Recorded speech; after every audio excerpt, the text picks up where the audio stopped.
Welcome to the Best of Our Knowledge, a program focused on education, learning, and research. On this episode, New York State is requiring school districts that utilize Native American imagery to change their nicknames and mascots. Our Jody Cowan will speak with school officials about how they're preparing for the change. And we'll speak with arborist Fred Breglia about finding what could be New York's largest living tree. I'm Lucas Willard. This is the Best of Our Knowledge.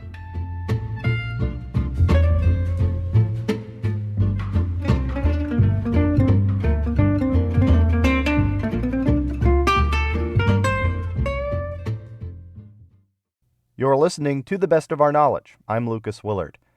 Under a New York State Department of Education directive, school districts that utilize Native American logos, nicknames, and mascots must change their imagery by the end of the 2022-2023 school year.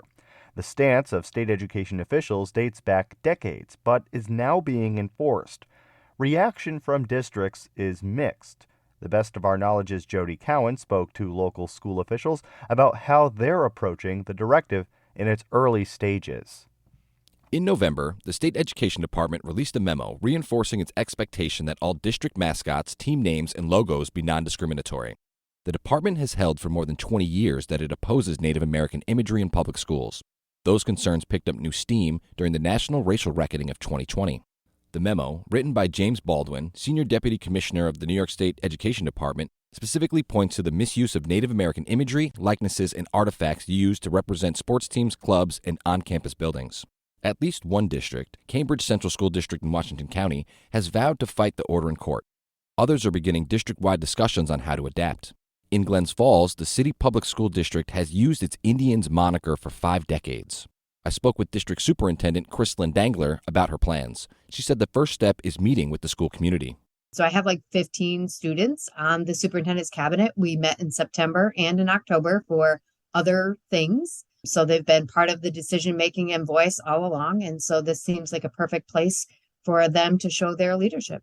Dangler came to the district in July of 2022. She said she was aware of the communication among educators and officials regarding Indigenous monikers, but said she didn't fully expect needing to change the Glens Falls nickname and mascot in her first year on the job. With approximately 50 identified public school districts in New York using such imagery, making the switch is not an easy task. Dangler says the district's buildings and grounds have the Indians' name almost everywhere. So there's some signage. There's the item on the turf field. I think the bigger lifts are going to be any of the gym floors, and we have 5 buildings that potentially have gym floors and furniture in those gymnasiums that need to be looked at, like bleachers and painting walls and things. I think those are probably the biggest areas, but part of the planning process is how do we effectively take an inventory in each of our buildings, because it looks normal to our eye. We've seen it for so long that we don't notice it anymore. And so how do we really intentionally go through and survey all of those spaces so that we make the corrective action that we need to make? A lack of concrete guidelines has been frustrating for some districts, including Mahonison and Schenectady County. The district's name itself is an amalgamation of 3 indigenous New York tribes, the Mohawk, Onondaga, and Seneca, and its sports teams are nicknamed the Warriors. The New York State Board of Regents has said districts and buildings named after Native American tribes, including Mahonison, can keep their names. Logos and mascots, however, must still be changed. Wade Abbott is Mahonison's district board president. We don't know how widely this impacts our specific school district. Every school district is unique. I don't know that everyone could necessarily make all of the changes required if they don't know the rules of the game. Abbott believes there are more pressing challenges currently facing public education. There's always competing concerns for money. Right now, our school board's focus is on probably 2 things. One is the learning loss that we have suffered, that all districts across the state and nation have suffered following the pandemic. There's a lot of work that has to be done to overcome that.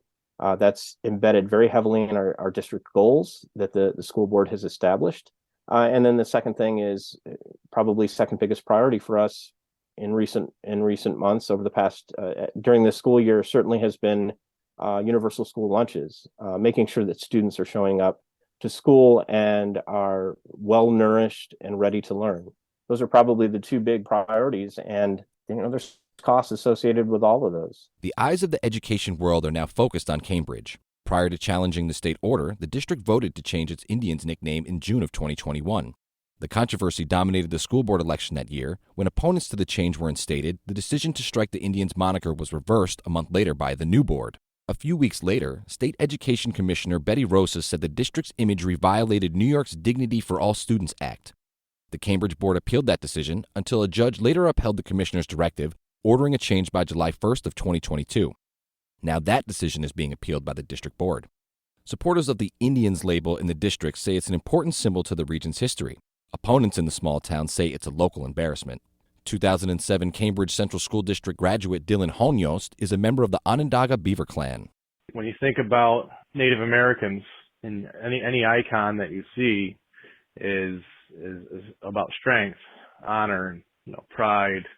It's always a positive symbol to portray the strength of our heritage.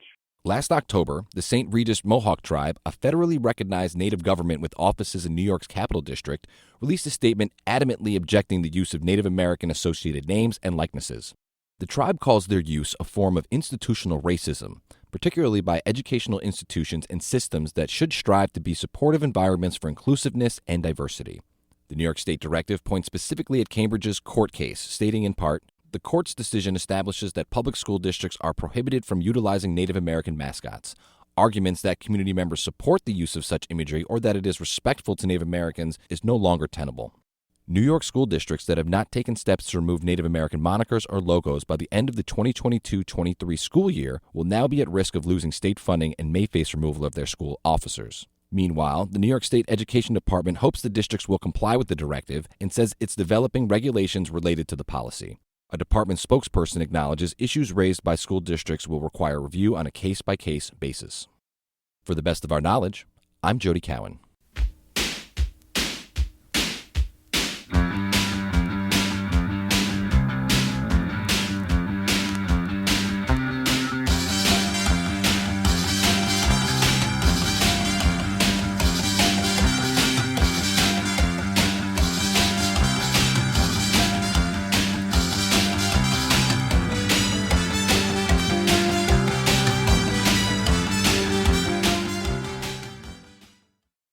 You're listening to The Best of Our Knowledge.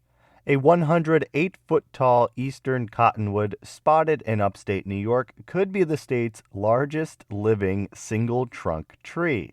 The tree that grows in Schaghticoke, New York, in rural Rensselaer County, has a circumference of more than 33 feet. 33 feet and 9 3/4 inches, to be exact. As officials crunch the numbers on whether this tree could be the state's largest, the man who spotted the tree and the tree itself is making headlines. Fred Breglia is an arborist and director at the Landis Arboretum in upstate New York. He's also behind the Big Tree Hunters page on Instagram that has more than 100,000 followers from around the world. We caught up to talk trees. Fred Breglia, I'm the director of the Landis Arboretum in Esperance, New York, and also a certified arborist and a big tree hunter. Okay, so I saw the big tree on Instagram. First of all, I didn't know that you had the Big Tree Hunters page had so many thousands of followers and that there's so many fans, number one. I've got quite a few followers on there, yeah. And two, that tree is really big.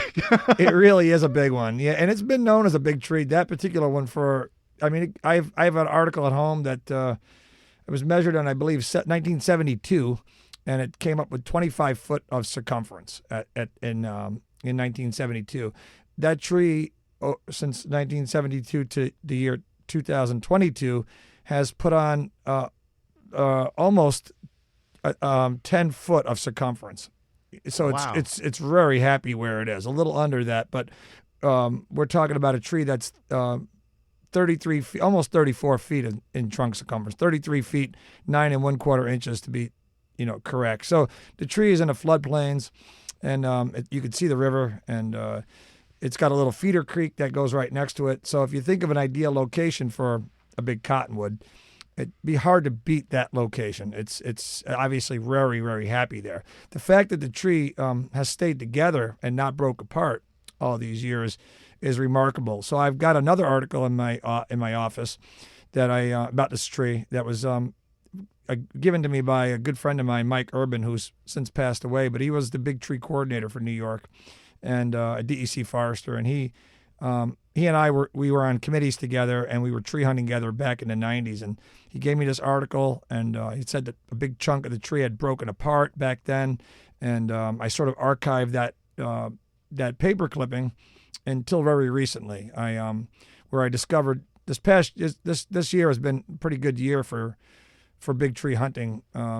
A lot of big records are being found. What makes it a good year for big tree hunting? Well, you break your own records, you break other people's records, you find the biggest of the species. And, it's really not about breaking records as much as it is highly competitive. But the real reason is to really, I feel like, sort of foster the importance of these big trees and old forests and their importance in our environment. So, there's a real reason for this. And these trees are rare nowadays because in the past, many years ago, before we had any sort of industrialization or all the land clearing and all the stuff that's happened with America and the world, you go back to the original forest, these trees would have been common. So nowadays they're rare because there's just not a lot of them left. And I feel like a lot of times we're documenting the past for the future. So, and I have 2 kids, so it, to me it hits home, really want to take these photos and measure these trees and let people know that they exist. And, I will say that in one of my, I think it was my Instagram at Big Tree Hunters, a few folks had thought I would actually Photoshop that tree, but it certainly wasn't. If someone else called it out as I believe a redwood. And that's what's that's what's surprising to me. The photo is hilarious. It's huge. It really is. And there are thousands of people who follow your page and follow this page and see this photo.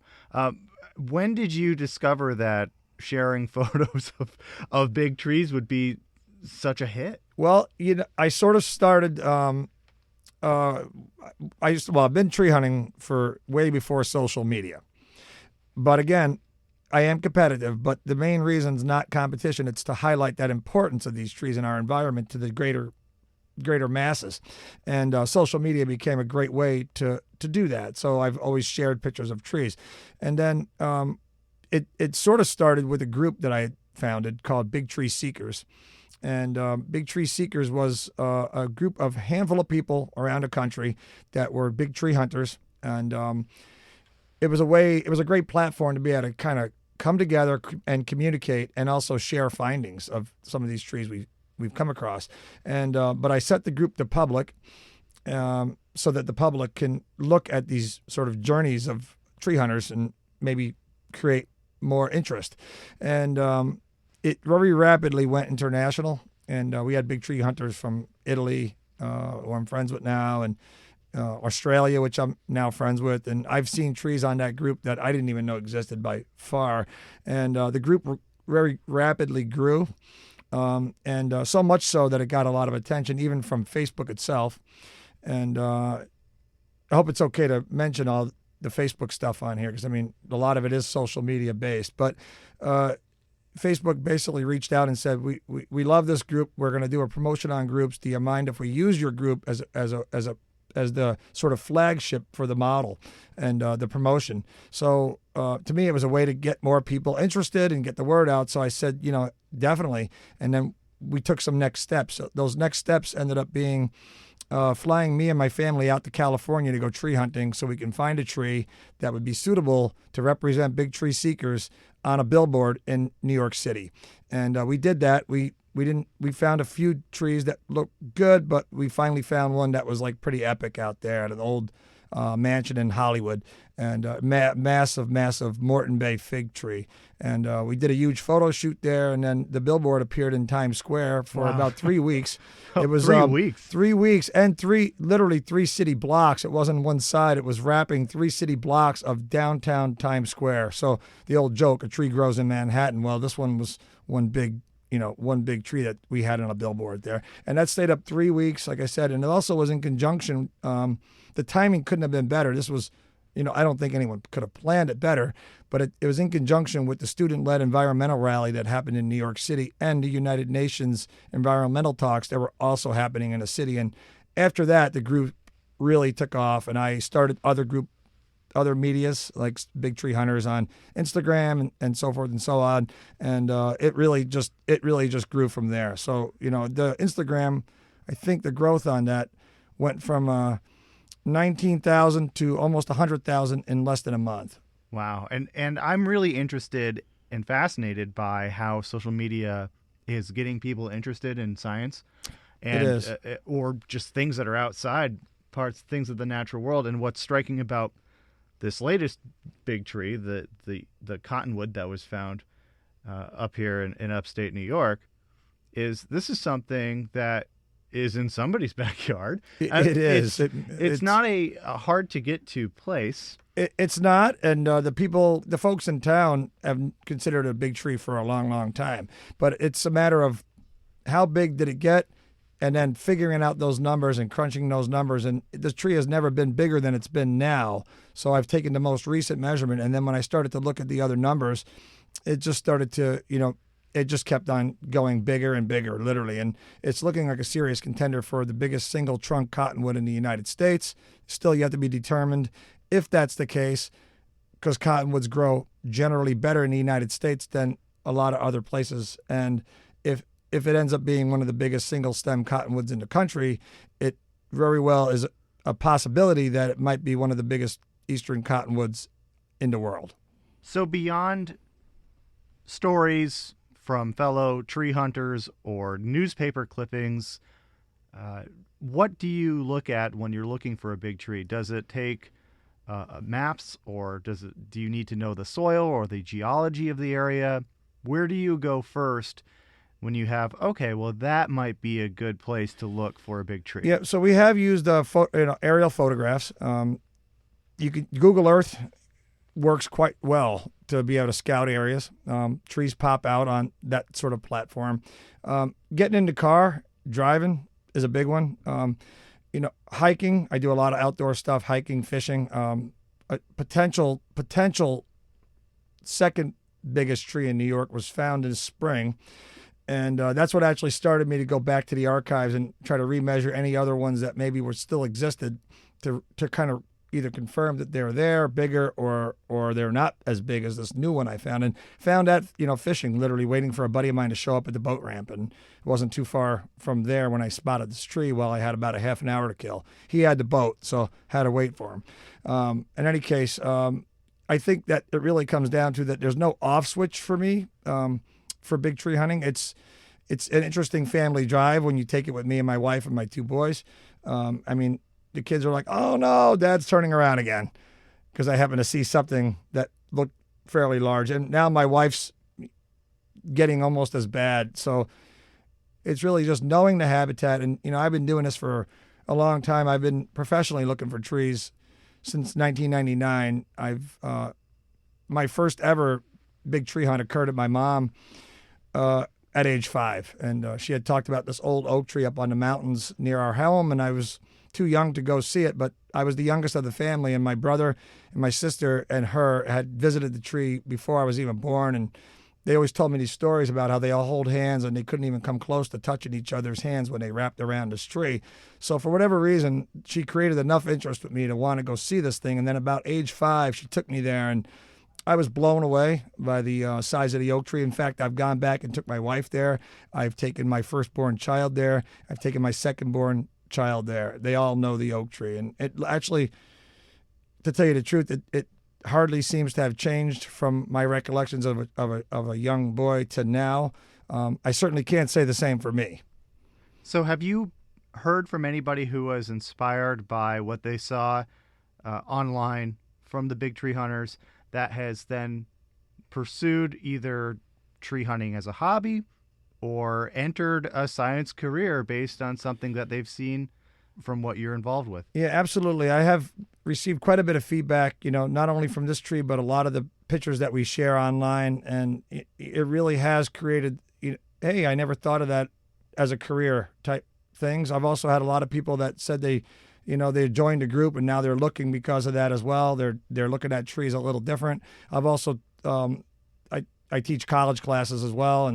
And a lot of the classes I teach are, old growth forest ecology and big trees, and we talk about big tree measuring, and even the college students that are already going towards a degree in plants, when they hear about this, a lot of them really, you could see a spark really getting lit. Now, the downside of all of this is, in social media, is that you're creating awareness, which is great, which we want to do, but we don't want to love these trees to death. So it isn't something that we really want to reveal all the locations to, because we just don't want to see what's happened to other big trees happen again. And when I say what's happened, it's basically a lot of them have gone into decline because so many people have visited, and that's happened quite commonly in California with the redwoods, and some groves are being closed. The tallest tree in the world was starting to get visited in California, and now they put a fine on anybody that's going to go out there and sort of climb it or post photos of the tree. It's a pretty stiff fine, actually. I think it's like $5,000 in potential jail. So not something worth doing. But the real reason for not doing it is we just don't want to trample the tree's root systems and compact them. And when you put a lot of people around a root system, you wouldn't think a few people make a difference. But over time, it starts to compress the airspace into roots. And from a science standpoint, in terms of tree physiology and how they function, the roots need to have an air exchange process between the above ground and the below ground through respiration. So once you start to compress that, it becomes a problem. Now, this tree's on the most recent tree we're talking about is on private land. So, not too much, I don't think of a problem with that happening with this tree, but a lot of the other trees are on public lands. And we do say, to people, it's kind of a double-edged sword sometimes. We don't want to reveal a lot of locations. So I've been pretty vague with most of the locations unless it's really obvious and it's really very publicly accessible and everyone's already seeing it from sidewalks. I rarely give the exact location of these trees, but I do generally give the town. And they are big trees and they are in photos, so maybe it encourages some tree hunting in order to actually see them. But it also, I think, maybe steers enough people away that they don't trample those roots. And this certainly created a lot of big tree news recently. And I think that if nothing else, I've got a lot of people are looking to try to beat that record, and that's a good thing. Like I said, I'll be a little disappointed if it gets beat, but it's part of it, and it accomplishes the bigger picture, which is really where my heart lies, and that's the importance of these plants and their role in our environment for the greater cause of greater humanity. And often documenting these trees, like I say, it's really documenting the past for the future. And when you have two kids and you really start thinking long term, I think it's never been more important to me than now to do that. Fred Breglia is an arborist, director at the Landis Arboretum, and big tree hunter. To see a photo of the 108-foot-tall eastern cottonwood that could be New York State's largest tree, visit Big Tree Hunters on Instagram.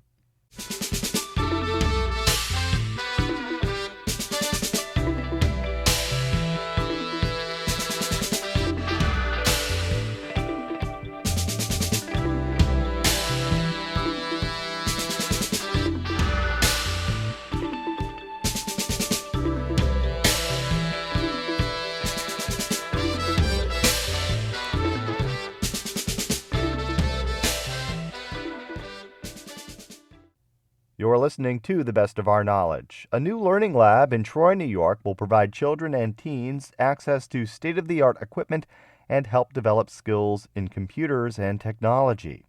I visited the lab for a ribbon cutting. The Boys and Girls Clubs of the capital area's Troy Clubhouse has a newly renovated digital learning center. 7 new computer workstations, a digital projector, and desks are located in the new lab with colorful carpeting. As you can see, we have a nice new learning lab, fresh technology, new equipment. This is going to be available to our students in our after-school program, our teenagers, and community members to come in and use. Home to pre-kindergarten, summer camp, and after-school programs, the Troy Clubhouse serves about 50 children and 75 teens each day. Justin Reuter, CEO of the Boys and Girls Clubs of the capital area, says the clubhouse hosts programs to develop skills in technology, such as coding and app development. There's a lot of different resources just with our workforce development program. Kids are using the computer to mess around with Excel. They're using it to write a resume, just different things that they might not be able to do at home. The new Digital Learning Lab is supported through $50,000 from AT&T. Kristen Duffy, Director of External Affairs, said the company has made investments in similar facilities across the state. COVID really kind of laid bare the reality that kids didn't have access to services or devices, and so AT&T made a commitment at that point to open 6 digital learning labs throughout the state. The Troy Clubhouse is steps away from the campus of Rensselaer Polytechnic Institute. Troy Mayor Patrick Madden says he wants the clubhouse to help young people develop the skills they need to work in the local tech economy. Troy is home to a handful of video game development studios. We want our kids to be full participants in the economy as they grow up. I want them to stay here. I want them to be able to land the jobs that Warner Brothers and Vellon Studios and others are bringing to our community. I want them to study at RPI. State Assemblyman John McDonald, a fellow Democrat, says it can help bridge the digital divide. At the state, we focus on broadband, right? $500 million, supposed to help connect everybody. But unfortunately, it doesn't always happen. It doesn't happen, obviously, in the Adirondacks. Sometimes it doesn't happen in the neighborhoods, and particularly those of low, moderate means. So this is a great opportunity, but just as importantly, I think about the fact that these little digital learners will start to build this trade, and there'll be great opportunities ahead of them. This is the best of our knowledge. One last thing before we go. Massachusetts will be the first state with legal recreational marijuana to educate teenagers on the dangers and consequences of cannabis-impaired driving. The change comes after the Bay State legalized adult-use cannabis in 2018. The Registry of Motor Vehicles announced in December an updated curriculum for driver's ed classes. According to Registrar Colleen Ogilvie, it will be taught to about 52,000 young drivers per year in about 700 driving schools across the state. From working with the Massachusetts Department of Public Health, their research has indicated that 25% of youth who drive have indicated that they've used cannabis prior to driving, and 6.6% of middle schoolers that they researched indicated that they were in a car with somebody that had consumed cannabis. So we think it's really important for everyone to understand the impact of cannabis so they can make the right decision to either get behind the wheel or not get behind the wheel, or not get in a car with somebody that might be under the influence. Colleen Ogilvie is the Massachusetts Registrar of Motor Vehicles.